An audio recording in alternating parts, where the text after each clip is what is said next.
Ladies and gentlemen, I want to ask you a question. Does anyone or any group truly own the internet?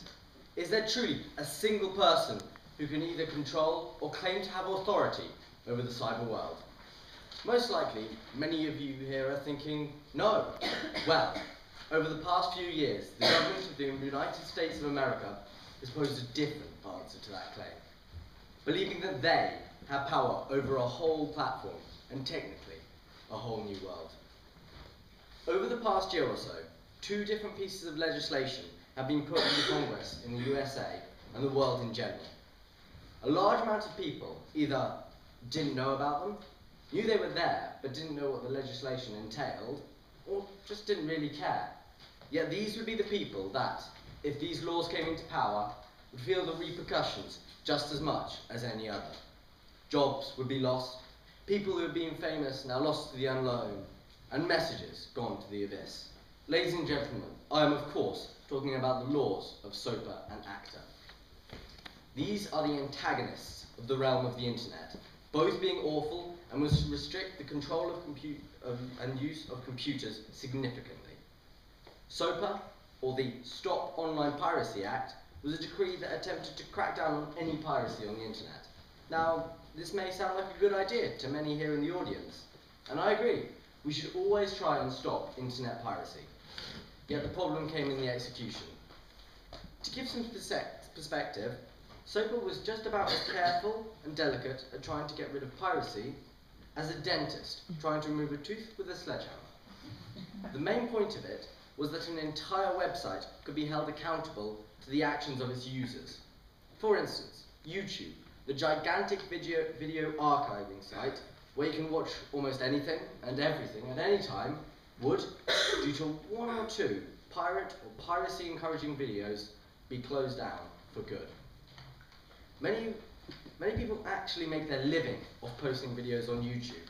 Quite a few of these people fall under the growing gaming category, making their money by playing video games and commenting on them. They would go, as by SOPA standards, would be paramount to get a pirating gaming content, even though it has nothing to do with piracy. SOPA was caused by the big businesses wanting to close down sites like YouTube.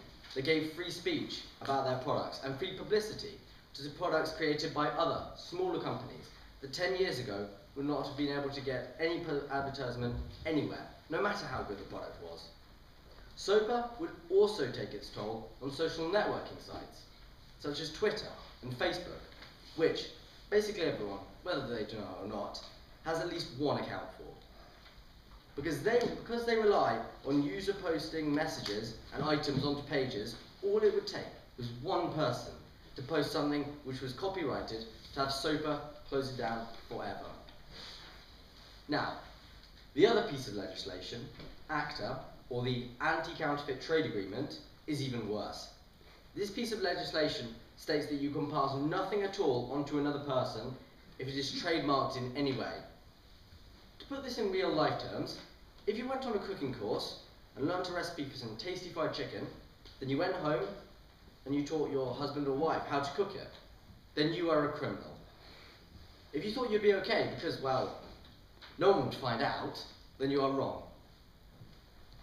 It would be the equivalent of having 3 security cameras in each room and airport-style security on every door. This means for the internet, if you send an MP3 in a chat, upload a video with copyrighted music, or even quote an article in an email, you can be tried as a criminal, face a fine, and even prison. Not only that, but every single file going into your computer has to be individually checked and approved. This would have a terrible effect on any user-generated site. Also, with that technology at hand, they can suppress information they don't want revealed, such as anti-government posts, taking away our free speech. While both ACTA and SOPA were stopped by the support of the majority of internet users, the intent was there.